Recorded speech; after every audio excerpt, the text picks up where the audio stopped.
भौम प्रदोष व्रत कथा। जय श्री कृष्णा, राधे राधे। आप सभी को भौम प्रदोष व्रत की हार्दिक शुभकामनाएं। आप सभी का जीवन सुखमय हो। आज हम सुनेंगे भौम प्रदोष व्रत कथा। हिंदू धर्म में प्रदोष व्रत का विशेष महत्व माना गया है। हर माह की कृष्ण पक्ष और शुक्ल पक्ष की त्रयोदशी को प्रदोष व्रत रखा जाता है। मंगलवार के दिन आने वाले प्रदोष व्रत को भौम प्रदोष व्रत कहा जाता है। प्रदोष व्रत में शाम के समय शिव भगवान की पूजा की जाती है। जो मनुष्य शिवजी का व्रत करता है तथा कथा सुनता है, भगवान उसकी सभी मनोकामनाएं पूरी करते हैं। जिन लोगों की कुंडली में मांगलिक दोष होता है या मंगल ग्रह कमजोर होता है, उन लोगों को प्रदोष व्रत अवश्य करना चाहिए। इससे विवाह में आ रही बाधाएं दूर होती है। भौम प्रदोष व्रत के प्रभाव से व्यक्ति को शारीरिक पीड़ा से मुक्ति मिलती है। अगर आप भी भौम प्रदोष व्रत करना चाहते हैं तो सुबह जल्दी उठकर स्नान करें। स्नान के बाद में व्रत का संकल्प लें। शिवलिंग पर जलाभिषेक करें। सूर्य देव को अर्घ्य दें। फिर शाम को प्रदोष काल में शिव जी की पूजा करें। शिव जी की शाम को दोबारा से पूजा करने के लिए उस समय दोबारा स्नान करके ही पूजा करें। प्रदोष काल में पूजा का समय सूर्यास्त होने से 45 मिनट पहले तथा सूर्यास्त के 45 मिनट बाद तक का समय माना जाता है। इस समय में प्रदोष व्रत की पूजा करनी चाहिए। भगवान भोलेनाथ का नाम लेकर पूजा करें। ओम नमः शिवाय का जाप करें। प्रदोष व्रत कथा व गणेश जी की कथा अवश्य सुनें। शिवजी से हाथ जोड़कर प्रार्थना करें कि हे भोले शंकर, हमारे सारे संकट दूर करें और हमें सुख समृद्धि प्रदान करें।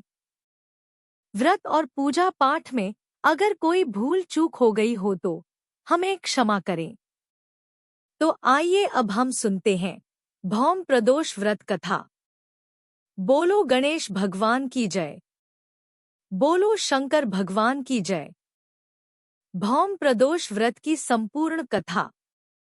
आइए शुरुआत करते हैं अंधी बुढ़िया की कथा से। आइए अब सुनते हैं गणेश भगवान जी की कहानी। बोलो गणेश भगवान की जय हो। एक समय की बात है। एक नगर में एक बूढ़ी माई रहती थी। वह बहुत ही गरीब थी। उसे आंखों से दिखाई भी नहीं देता था। उनका एक छोटा सा परिवार था जिसमें उसका बेटा और बहू रहते थे। बूढ़ी माँ भगवान श्री गणेश की परम भक्त थी। वह बूढ़ी माँ गणेश जी के प्रति बहुत ही आस्था रखती थी और भक्तिभाव से रोजाना पूजा करती थी। ऐसा करते करते सालों बीत गए। एक दिन गणेश भगवान जी ने सोचा कि बुढ़िया माई की परीक्षा लेनी चाहिए। रोजाना की तरह जैसे ही बुढ़िया माई गणेश जी की पूजा समाप्त करके उठी तो गणेश जी भगवान ने उसे दर्शन दिए और कहने लगे कि बुढ़िया माई, मैं तेरी पूजा से बहुत ही प्रसन्न हूँ। तुम कोई आशीर्वाद मांगना चाहती हो तो मांग लो, मैं तुम्हें अवश्य दूंगा। तो बुढ़िया माई ने गणेश जी से कहा कि मैं तो तेरी भक्ति से ही खुश हूँ, मुझे मांगना नहीं आता। आपने दर्शन दे दिए, मेरे लिए तो वही बहुत है। तब गणेश जी भगवान ने कहा, नहीं, मैं तुम्हें कुछ ना कुछ तो अवश्य दूंगा। तुम ऐसा करना, कल अपने बेटे बहू से पूछ कर आना, मैं कल फिर आऊंगा। ऐसा कहकर गणेश जी भगवान अंतर्ध्यान हो गए। बुढ़िया माई गणेश जी के कहे अनुसार अपने बेटे के पास गई और बोली कि बेटा, आज मुझे प्रभु गणेश जी ने स्वयं दर्शन दिए हैं और वरदान मांगने को कहा है। मुझे तो कुछ वरदान मांगना नहीं आता, तुम ही बता दो कि क्या मांगना है। गणेश जी भगवान मुझसे कह कर गए हैं कि कल मैं फिर आऊंगा। तब बेटे ने कहा कि माँ, गणेश जी भगवान से बहुत सारी धन दौलत मांग लो, अगर धन दौलत होगी तो सब कुछ खरीदा जा सकता है। बुढ़िया माई ने सोचा कि बेटा तो अपने मतलब की चीज मांग रहा है। चलो बहू से चलकर पूछते हैं। फिर बुढ़िया माई ने अपनी बहू से पूछा तो बहू बोली कि माँ जी, हमारी शादी को काफी समय हो गया है और आपको भी तो पोता चाहिए। तो आप ऐसा करो, गणेश भगवान जी से अपने लिए पोता मांग लो। धन दौलत का क्या करेंगे? बुढ़िया माई ने सोचा कि अब मैं क्या करूं? ये दोनों तो अपने अपने मतलब की चीज मांग रहे हैं। चलो मैं अपनी प्यारी सहेली से पूछती हूँ, वही मुझे सही सलाह देगी। तब बुढ़िया माई पड़ोस में जाकर अपनी सहेली से बोली कि मुझे विनायक जी ने दर्शन दिए हैं और वरदान मांगने को कहा है।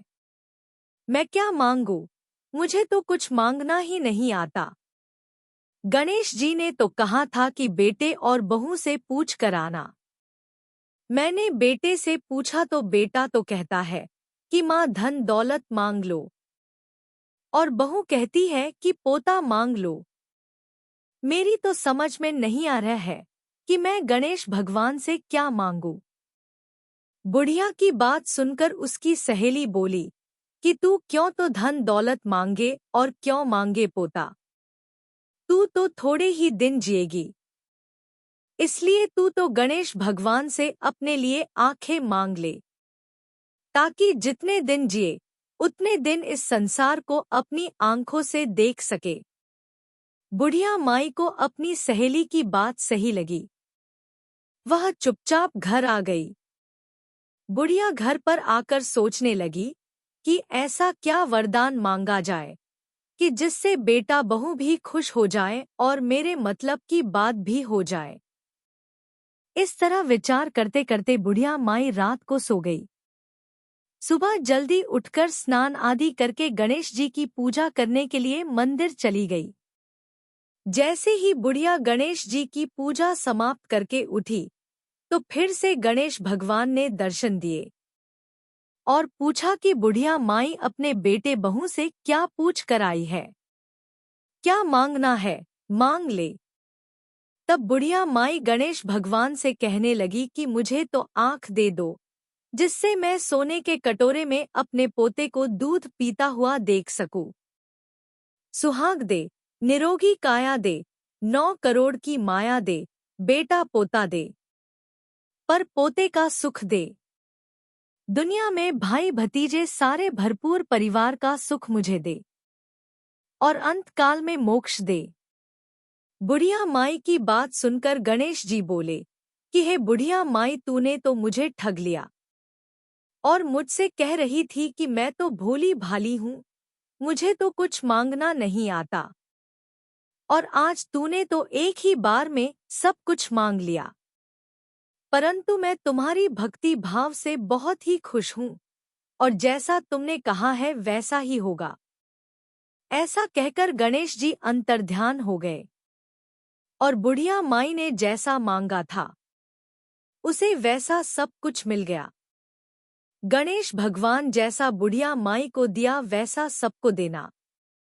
कहानी कहने वाले को, सुनने वाले को और हुंकारा भरने वाले को, सब पर भगवान अपनी कृपा बनाए रखे। बोलो गणेश भगवान की जय हो। आइए अब हम सुनते हैं भौम प्रदोष व्रत की अगली कथा। भगवान भोले शंकर और माता पार्वती जी की कथा। एक समय की बात है, एक बार माता पार्वती जी घोर तपस्या कर रही थी। उनकी भक्ति और तपस्या को देखकर देवताओं ने शिवजी से माता पार्वती की मनोकामना पूरी करने के लिए कहा। तब शंकर भगवान ने माता पार्वती जी की मनोकामना पूरी करने की सोची और शंकर भगवान ने माता पार्वती जी के पास सप्तऋषियों को भेजा। भोलेनाथ के कहे अनुसार सप्तऋषि माता पार्वती जी के सामने गए और वहां पर प्रणाम करके बोले कि हे माता पार्वती, आप शंकर जी से विवाह करना चाहती हैं, लेकिन उनका तो रहने का भी कोई ठिकाना नहीं है।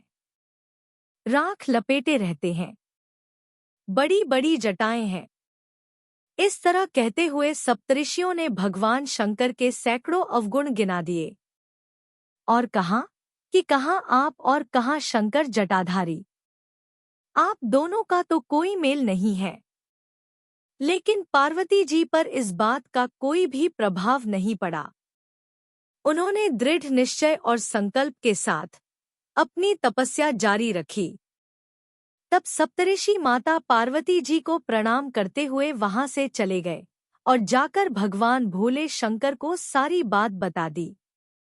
भगवान भोले शंकर ने खुद ही माता पार्वती जी की परीक्षा लेने की सोची और भगवान शंकर माता पार्वती जी के सामने प्रकट हुए और माता पार्वती जी को वरदान दिया कि मैं तुम्हारी तपस्या से बहुत ही प्रसन्न हूँ और तुम्हारी मनोकामना पूर्ण होने का आशीर्वाद देता हूँ। ऐसा कहकर भगवान भोलेनाथ अंतर्ध्यान हो गए। पार्वती जी इस तरह का आशीर्वाद पाकर बहुत ही प्रसन्न हुई। माता पार्वती प्रसन्नता पूर्वक बैठी ही थी कि तभी अचानक पास के तालाब में एक मगरमच्छ ने एक लड़के को पकड़ लिया।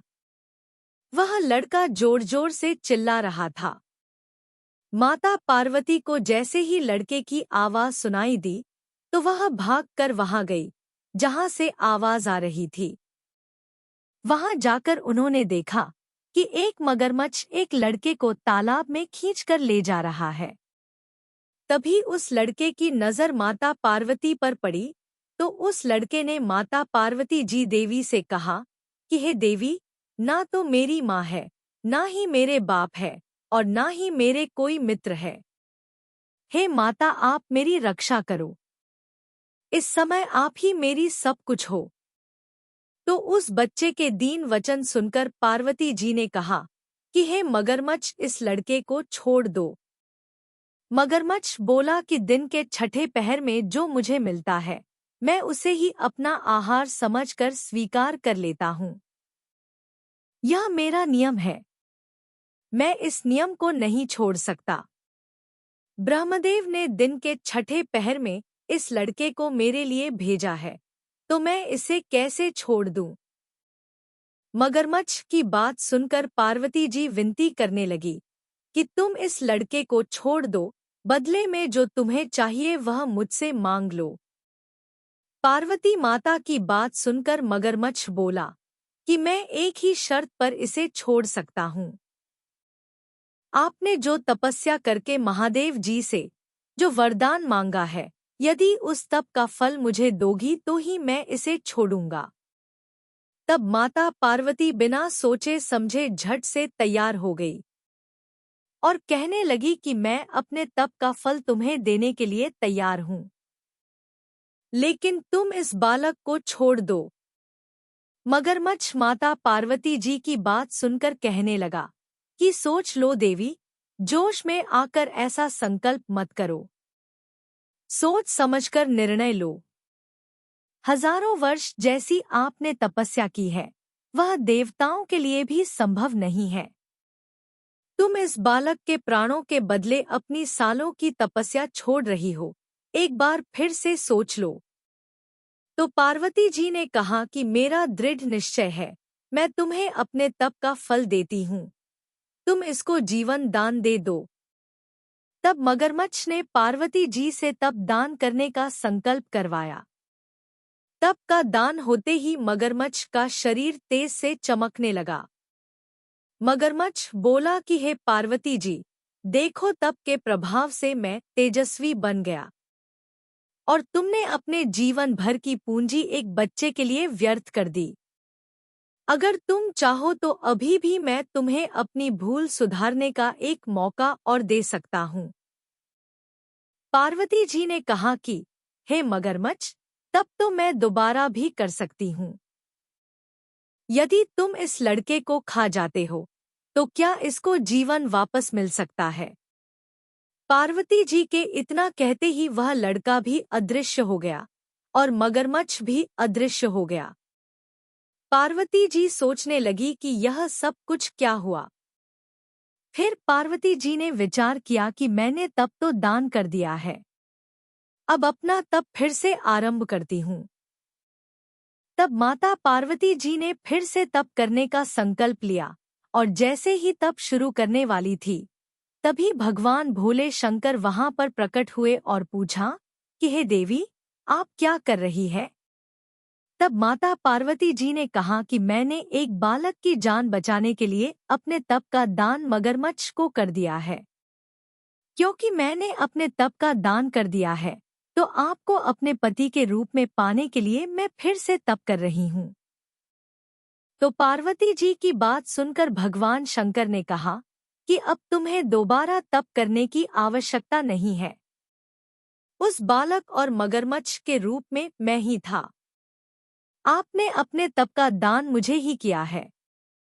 मैं तो बस तुम्हारी परीक्षा ले रहा था कि तुम्हारा चित्त प्राणी मात्र में सुख दुख का अनुभव करता है या नहीं करता। तुम अपनी परीक्षा में सफल हुई, इसीलिए अब तुम्हें फिर से तप करने की कोई आवश्यकता नहीं है। यह सब जानने के बाद में माता पार्वती जी बहुत ही प्रसन्न हुई और महादेव जी को प्रणाम करके प्रसन्न मन से उन्हें विदा किया। बोलो भोले शंकर जी की जय। बोलो महादेव जी की जय। मांगलिया की कथा। आइए अब हम सुनते हैं भौम प्रदोष व्रत कथा। हनुमान जी महाराज की जय हो। एक समय की बात है। एक नगर में एक बुढ़िया निवास करती थी। उसके मांगलिया नाम का एक पुत्र था। वह बुढ़िया हनुमान जी की परम भक्त थी और हनुमान जी पर पूरी आस्था रखती थी। हर मंगलवार हनुमान जी का व्रत रखती थी और विधि विधान से हनुमान जी की पूजा आराधना करती थी। उस बुढ़िया का एक नियम था कि वह मंगलवार के दिन ना तो घर को लीपती थी और ना ही चौका लगाती थी और ना ही मिट्टी खोदती थी। इस तरह बुढ़िया माई को व्रत करते हुए कई महीने बीत गए। एक बार हनुमान जी ने सोचा कि क्यों न आज बुढ़िया माई की परीक्षा ली जाए। यह सोचकर हनुमान जी ने साधु का वेश धारण किया और बुढ़िया माई के दरवाजे पर जाकर जोर जोर से आवाज लगाने लगे कि क्या ऐसा कोई हनुमान भक्त है जो हमारी इच्छा को पूरी कर सके। जैसे ही यह आवाज उस बुढ़िया माई ने सुनी तो वह जल्दी से बाहर आई और बोली कि आज्ञा दीजिए महाराज, मैं आपकी इच्छा पूरी करूंगी। तब साधु के भेष में हनुमान जी बोले कि हे बुढ़िया माई, मैं बहुत भूखा हूँ, भोजन करना चाहता हूँ। तो बुढ़िया माई ने कहा, हाँ हाँ क्यों नहीं, बाबा आप अंदर आइए, बैठिए, मैं आपके लिए भोजन बनाकर लाती हूँ। बुढ़िया माई की बात सुनकर साधु बाबा बोले कि मैं अपना भोजन स्वयं बनाऊंगा। तुम मुझे भोजन बनाने के लिए सामग्री ला दो और थोड़ी सी जगह पर गोबर मिट्टी का चौका लगा दो। साधु बाबा की बात सुनकर बुढ़िया माई दुविधा में पड़ गई और वह बोली कि हे बाबा, भोजन पकाने की सामग्री तो मैं ला दूंगी, पर बाबा मैं चौका नहीं लगा सकती। इसके अलावा आप कोई दूसरी आज्ञा दें तो मैं उसे अवश्य पूर्ण करूंगी। बाबा ने कहा कि मुझे विश्वास नहीं है कि तुम मेरा कहा हुआ पूरा करोगी। तो बुढ़िया माई बोली कि बाबा मैं प्रतिज्ञा करती हूँ कि आप जो कहोगे मैं वही करूंगी। बाबा ने यह सोचा कि बुढ़िया माई अपनी बात से पीछे नहीं हट जाए, इसलिए बाबा ने बुढ़िया माई की बात सुनकर साधु बाबा ने उस बुढ़िया से 3 बार प्रतिज्ञा करवा ली। प्रतिज्ञा करने के बाद बुढ़िया माई ने कहा कि साधु बाबा कहो क्या आज्ञा है।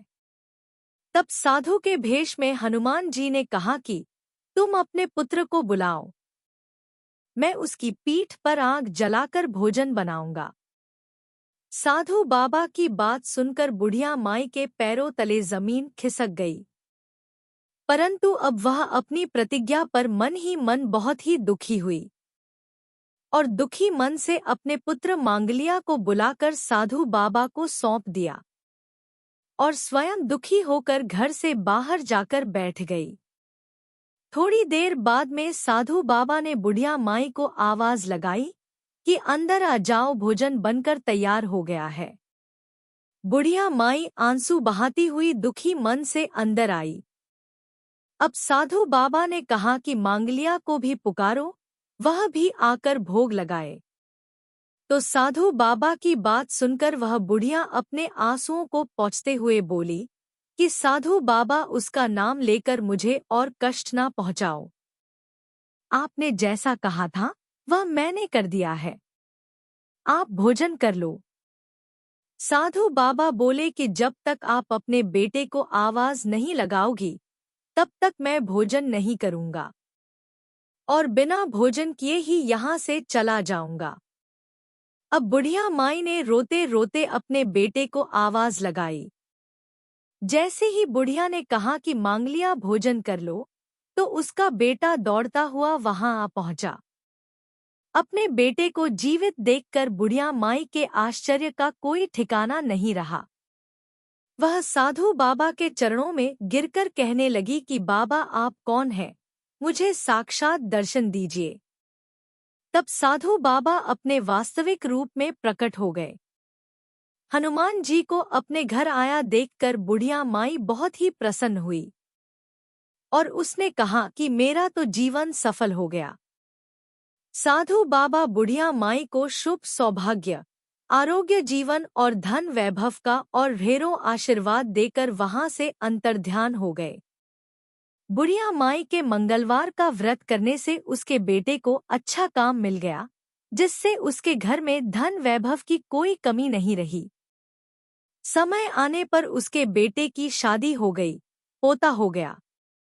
इस तरह वह बुढ़िया माई हनुमान जी की कृपा से सब तरह से सुखी और संपन्न हो गई और अपने समस्त सुखों का भोग करती हुई अंतकाल में मोक्ष को प्राप्त हुई। इसलिए कहते हैं कि मंगल प्रदोष व्रत करने से भगवान शंकर और पार्वती जी भी इसी तरह भक्तों को दर्शन देकर अपने भक्तों की मनोकामनाएं पूरी करते हैं। जय हो गणेश भगवान की, जय हो हनुमान जी की। अब हम सुनेंगे भौम प्रदोष व्रत कथा, जो हर प्रदोष व्रत में अवश्य सुननी चाहिए। प्राचीन काल में एक नगर में एक विधवा ब्राह्मणी रहती थी।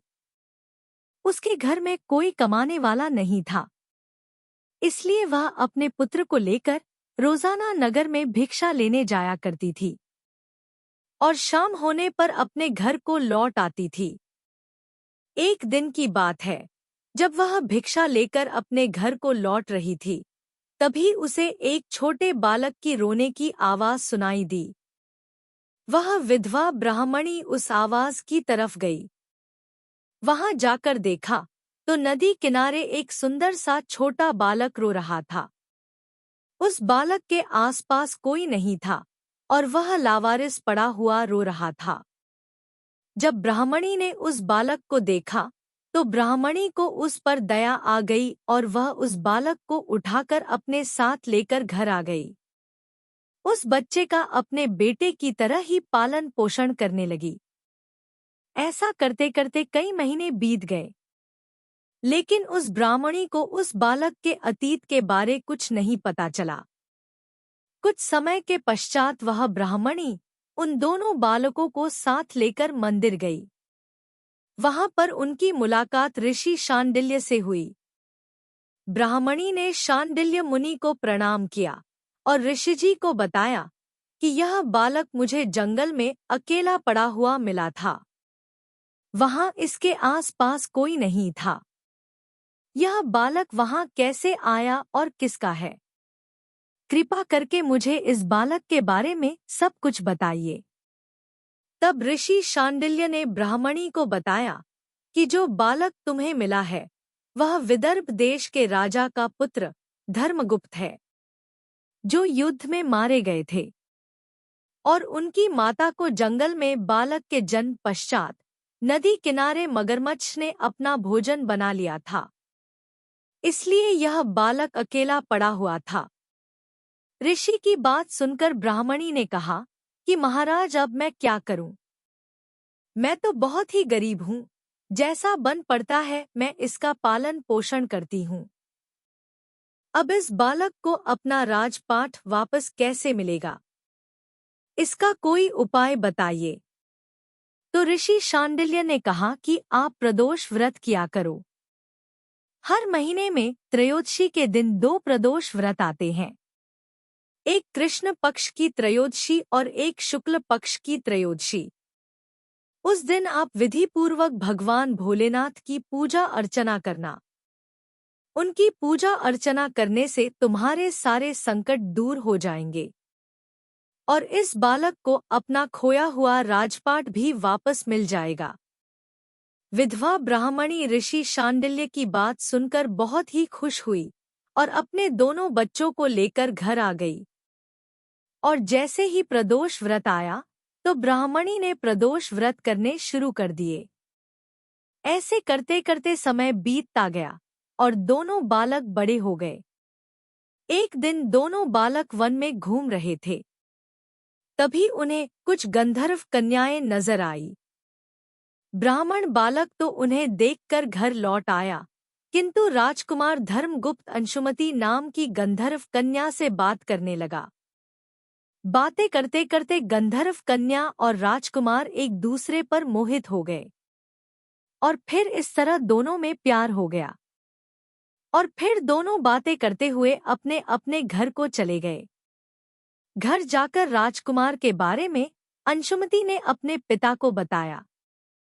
तब दूसरे दिन अंशुमति और उसके पिताजी दोनों उसी जगह पर आए जहां पर वह राजकुमार आया था। थोड़ी देर के बाद राजकुमार भी वहां पर आ गया। कन्या ने अपने पिता को उस राजकुमार के बारे में बताया कि पिताजी यह विदर्भ देश का राजकुमार है। अंशुमति के पिता धर्मगुप्त से मिलकर बहुत ही खुश हुए और कहा कि बेटा, मुझे भगवान शिव की आज्ञा है कि मैं अपनी बेटी का विवाह तुम्हारे साथ कर दूं और अपनी सेवा की सहायता से तुम्हारा खोया हुआ राज्य जीतकर तुम्हें वापस लौटा दूं। राजकुमार ने इसके लिए हाँ कर दी और फिर उन दोनों का विवाह धूमधाम से हो गया। इसके बाद राजकुमार धर्मगुप्त को अंशुमति के पिता ने बहुत सारी सेना देकर अपना राज्य वापस प्राप्त करने के लिए सहायता की। राजकुमार धर्मगुप्त ने गंधर्व सेना की सहायता से विदर्भ देश पर आक्रमण करके अपना आधिपत्य प्राप्त कर लिया और फिर अपनी ब्राह्मणी माता और अपने भाई को वहां पर बुलाकर सभी सुख पूर्वक रहने लगे। तब एक दिन अंशुमति ने बातों ही बातों में राजकुमार से पूछा कि स्वामी, आपको यह सब कुछ कैसे मिला? आपने ऐसा क्या किया था जिससे आपका खोया हुआ मान सम्मान वापस मिल गया? राजकुमार ने अपनी पत्नी अंशुमति को प्रदोष व्रत का सारा विधान बताया तो अंशुमति यह सब कुछ जानकर बहुत ही खुश हुई और बाद में वह भी हर प्रदोष व्रत का नियम से पालन करने लगी और श्रद्धापूर्वक व्रत करती। राजकुमार धर्मगुप्त का जीवन सुखी और संपन्न हो गया। यह सब कुछ ब्राह्मणी और राजकुमार धर्मगुप्त के प्रदोष व्रत करने का फल था। स्कंद पुराण के अनुसार जो भी व्यक्ति प्रदोष व्रत के दिन शिव पूजा करता है तथा प्रदोष व्रत की कथा को सुनता है या पढ़ता है, उसे 100 जन्मों तक कभी भी गरीबी और दुखों का सामना नहीं करना पड़ता। वह हमेशा सुखी और संपन्न रहता है। कहा जाता है कि प्रदोष काल में भगवान शिव की पूजा करने से व्यक्ति की सारी मनोकामनाएं पूर्ण होती है, क्योंकि प्रदोष काल के समय में भगवान भोलेनाथ कैलाश पर्वत पर विद्यमान रहते हैं और बहुत ही प्रसन्नचित मुद्रा में होते हैं। इसीलिए इस समय जो भी कोई व्यक्ति पूजा करता है तो भगवान भोलेनाथ उसकी सभी मनोकामनाएं पूरी करते हैं। बाबा भोलेनाथ की जय हो। आइए अब हम सुनते हैं लपसी और तपसी की कथा। लपसी और तपसी की कथा हर एक व्रत, पूजा पाठ व कथा के बाद में अवश्य सुननी चाहिए। एक लपसी था और एक तपसी था। तपसी हमेशा भगवान की तपस्या करता था, लेकिन उसे चोरी करने की आदत थी। लपसी रोजाना सवा सेर की लापसी बनाता और पहले भगवान को भोग लगाता, उसके बाद में स्वयं भोजन करता। दोनों भाइयों का यही नियम था। एक दिन किसी बात को लेकर दोनों में कहासुनी हो गई।